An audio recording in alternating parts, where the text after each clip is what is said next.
We're nearing the end. Let's move on to the auth container here. And in here, class-based component. So let's convert it to a functional one like this. Now we again have a state in here where we manage the form validity or the form values and validity and whether we're signing up or not. We also have component did mount. So again, let's add use state and use effect. And you can already tell by now that these two are probably the most important and most commonly used React hooks. Again, I want to split my state here to have one state with all my form controls and one with the is sign up value. So I'll use that here and call use state and pass in that large object and extract the values out of it. And here I have my auth form and set auth form. And if we scroll down here, let's close here and then remove that and call use state and pass in true because we had true before as well. And there, this should be is sign up and set is sign up. And of course, you can name these constants here however you want. Now, instead of component did mount, I'll use effect and pass in a function that should trigger whenever this component rebuilds. So let's move the content we had in component did mount, the code, into use effect and pass the second argument with an empty array to ensure that this function here only executes when this component mounts. And of course, in the entire component, instead of this props, so I'll select it everywhere again, you should just use props. Now the input changed handler should be converted into a constant to hold that function.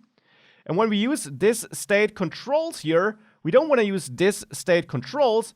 Instead, in all the places in this component, and again, I selected them all simultaneously, you want to use auth form instead of this state controls, because the auth form is what gives me access to this object here. So let's scroll down again. Auth form is what I access here. When we call this set state to update our controls, then I, of course, want to call set auth form and pass in the updated controls. And here, by the way, is an example where splitting up the state into our controls, our auth form state, and is sign up makes a lot of sense. Because otherwise here, if I had one state object only that also contains the is sign up field, I would have to merge it manually, because what previously worked with set state, that we pass in a part of the state and React merges it for us, that is not supported anymore. And therefore, this code here would not work with React hooks. So if we passed in just this object here to our big state, instead we would have to manually control is sign up here as well.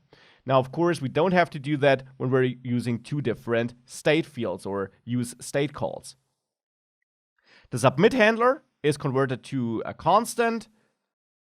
And here where I access this state is sign up, and in all places in this component where I do that, I want to use just is sign up, and is sign up simply refers to this is sign up constant I'm getting back from use state.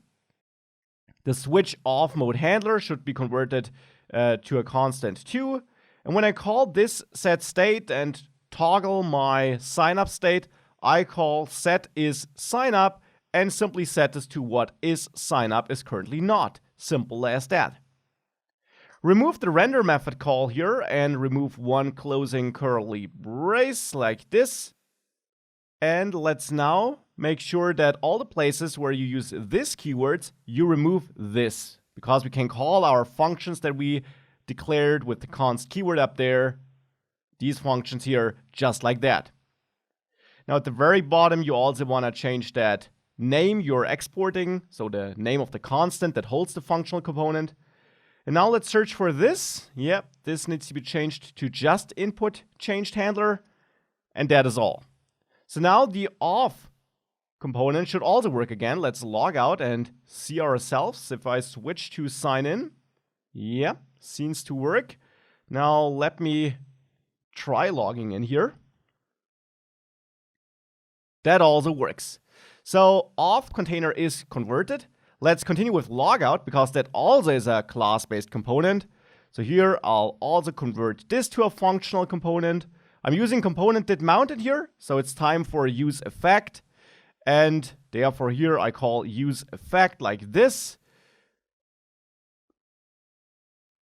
Pass in a function and move that code into use effect, remove the this keyword and just access props, and pass that second argument, which is an empty array, to ensure that use effect only runs when this component gets mounted. And then here, remove the render method, just return JSX instead. And that is almost all. Just make sure you also adjust your name you export down there. And since I named this logout with a lowercase l up here, this constant, you have to rename it down there as well. So now let's see if logging out works. We're logging in. If I press logout, seems to work. Let's also see if redirecting really works. If I sign in again and I'm on orders and I log out, yeah, it redirects me.